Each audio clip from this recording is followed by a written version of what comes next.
Hello Sandernatics, my name is Sanders, and today I'm going to review the 1-to-144 Real RG Tallgeese from Mobile Suit Gundam Wing.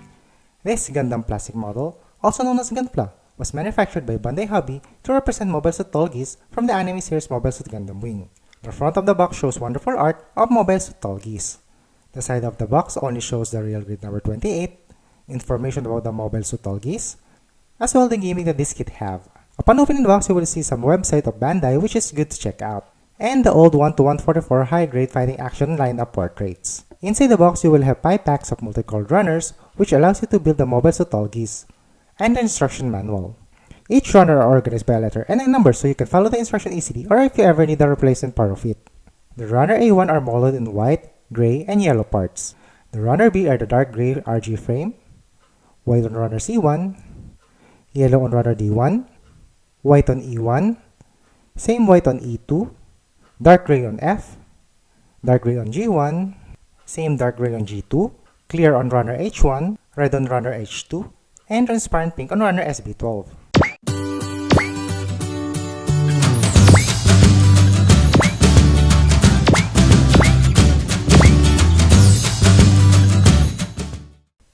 After my quick snap build with no sanding, no panel lining, you will have a very posable Tallgeese. The RG frame is still present, only at the arms and feet, which is good. Especially I don't like attaching small bits on such a small pegs, resulting into a very fragile gunpla that needs the aid of a super glue. Luckily, the parts of Tallgeese is very sturdy, as the clutch of its small parts hold together well. You can pose it without having frustration due to parts that keeps falling apart. Since this is a 1-to-144 scale, several small parts were present and tricky to build, but being careful enough will avoid some trouble along the way to beginners. The color separation was okay and more better than the high grades.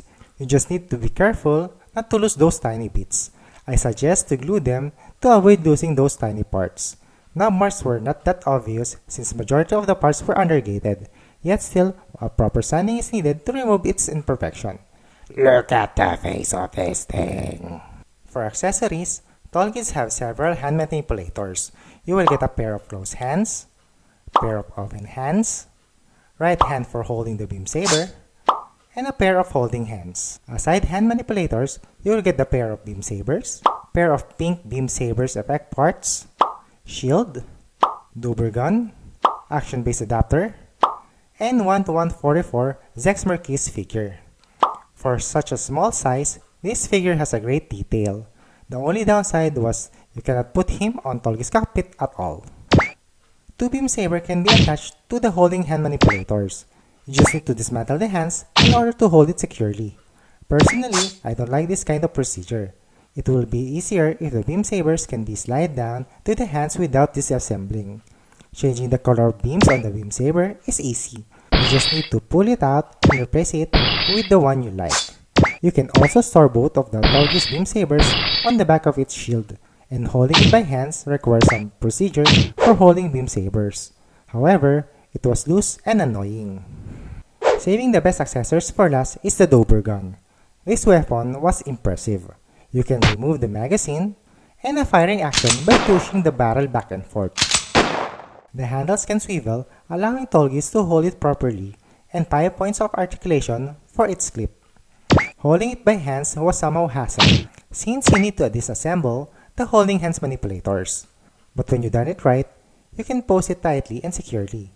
Another way to attach its weapons is by using the peg on its shoulders.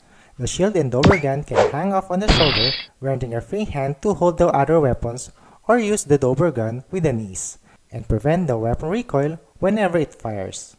Head is on ball joint, shoulder can rotate 360 degrees, shoulder armor can go up and down, awesome bicep bend and swivel, thanks to the RG frame, both hands on the ball joint, waist is on ball joint, up crunch, chest cockpit can open, back skirt swivel, side skirts are on ball joint, legs can go this far and that far, awesome pivot knee, thanks to the RG frame, both feet are on ball joints, toe bend, and vernier can articulate.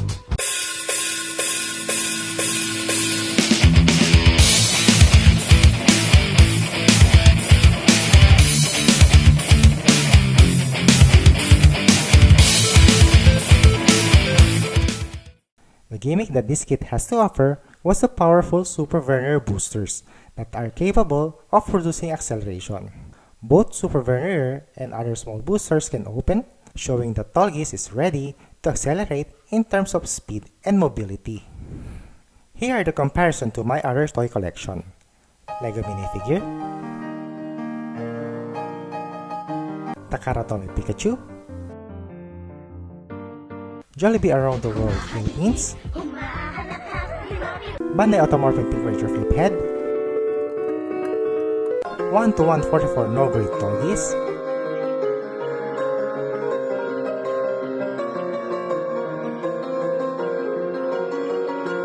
and to the 1-to-144 Real Grade Wing Gundam Zero EW. The detail and parts that Bandai gave to this Tallgeese was remarkable. It was a huge step up from its old 1-to-144 no-grade counterpart. Even its accessories and small figures was undeniably must-have. Overall, I will give this toy this face reaction.